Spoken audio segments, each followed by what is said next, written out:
ఇలా రావడం తప్పేమో. రాకముందు తప్పుగానే వచ్చాక ఏటి తప్పు? అయినా ఇద్దరం వచ్చేసాం కదా. అయినా ఏంటండి ఎక్కడెక్కడ పట్టుకుంటున్నారు, ఏదేదో మాట్లాడుతున్నారు. చూడు, తొలి చూపులోనే నీలాంటి అప్సరస కోసం నేనేం చేయటానికైనా సిద్ధంగా ఉన్నాను. అమ్మో, ఈ విషయం మా ఆయనకు తెలిస్తే? నేనేమన్నా మీ ఆయనకు ఫోన్ చేసి ఆయన పర్మిషన్ ఏమన్నా తీసుకోమన్నానా ఏంటి? ఈడెవరూ లేరు కదా.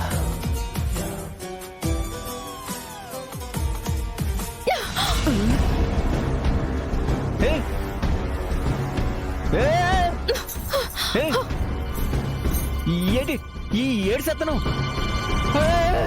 దుర్మార్గుడా, రకరకాల స్వీట్లు చూపిస్తానని తీసుకొచ్చి నా మీద అఘాయిత్యం చేస్తావురా?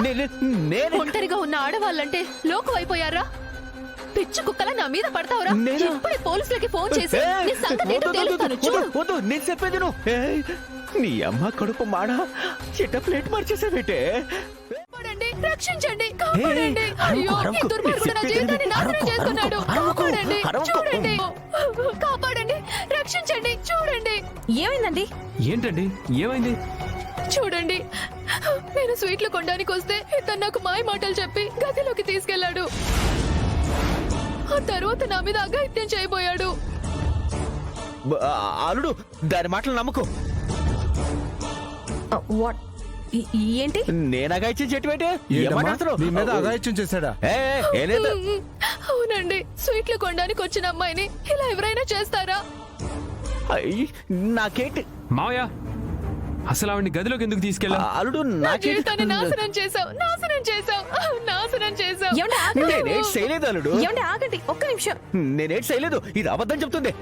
లీలాకృష్ణ గారు, అసలు ఆవిడ్ని మీరు గదిలోకి ఎందుకు తీసుకెళ్లారు? అంటే అది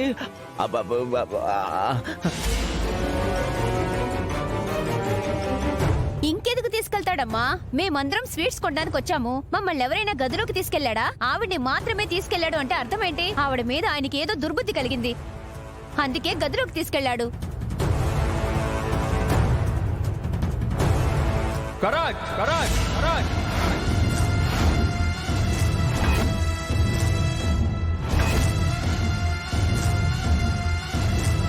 కరెక్ట్.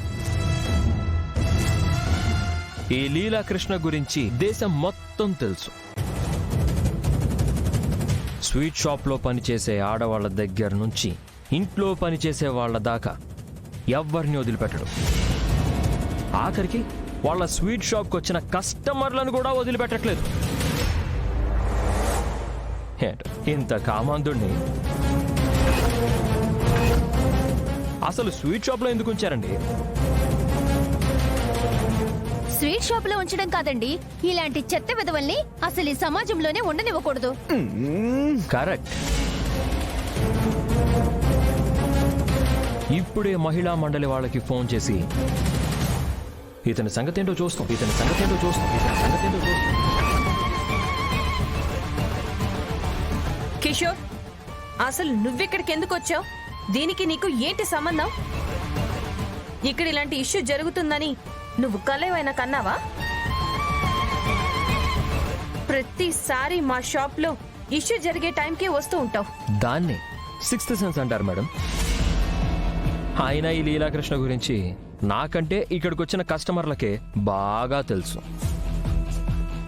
దానికి ప్రత్యక్ష సాక్ష్యం ఇదిగో ఈ అమ్మాయి.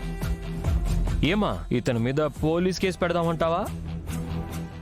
మేము తెలివితో ధైర్యంతో వీడి ప్రయత్నాల్ని తిప్పికొడుతున్నాం. దాంతో వీడికి మమ్మల్ని ఎలా దెబ్బ కొట్టాలో అర్థం కాక ఒక అడుగు దిగజారి మరి ఈ అమ్మాయిని పంపించాడు. తప్పు చేశాడని తెలియగానే మా మావని కొట్టడం కాదు, ఇప్పుడు నిజం తెలిసింది కదా, వీడికేం పనిష్మెంట్ ఇస్తారు? ఏమయ్యా పెద్ద మనిషి, ఒక ఆడదాన్ని అడ్డం పెట్టుకుని ఇంత పెద్ద కంపెనీని దెబ్బ కొట్టాలని చూస్తావా? నీలాంటి నీచుని ఏం చేసినా పాపం లేదు. నిన్ను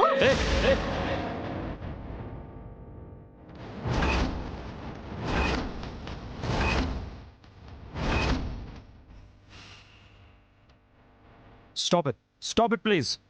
ఆ అమ్మాయి నేను పంపించాను అని చెప్పగానే నన్ను కొట్టడానికి వస్తారా? ఆ అమ్మాయి చెప్పినట్టుగా నేనెవరో అమ్మాయికి తెలిస్తే నా పేరు చెప్పమానండి. ఆ? చెప్పమని నా పేరు.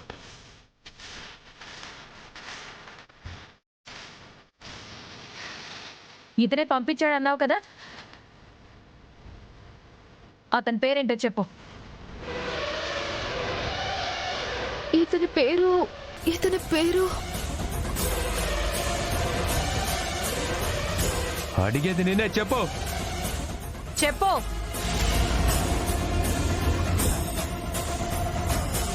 ఇలాంటిదేదో జరుగుతుందనే ముందు జాగ్రత్తగా నా పేరు చెప్పలేదు. చెప్పుంటే ఈ పాటికి అడ్డంగా దొరికిపోయి ఉండేవాణ్ణి.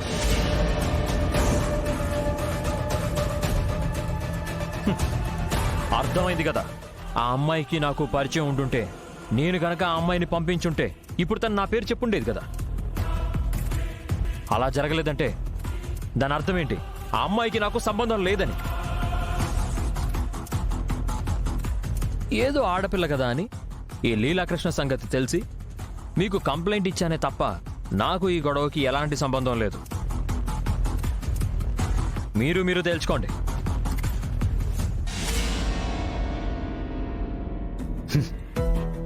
ఏమే చేయాల్సిందంతా చేసి అతని పేరు చెప్తే వదిలేస్తాం అనుకుంటున్నావా?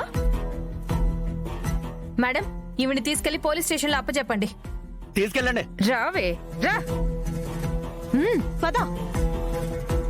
మావయ్య, ఇప్పటికైనా అర్థమైంది కదా ఆడవాళ్ళ జోలికి వెళ్ళడం ఎంత ప్రమాదం. బుద్ధి తక్కువై కక్కుర్తి పడ్డాడు.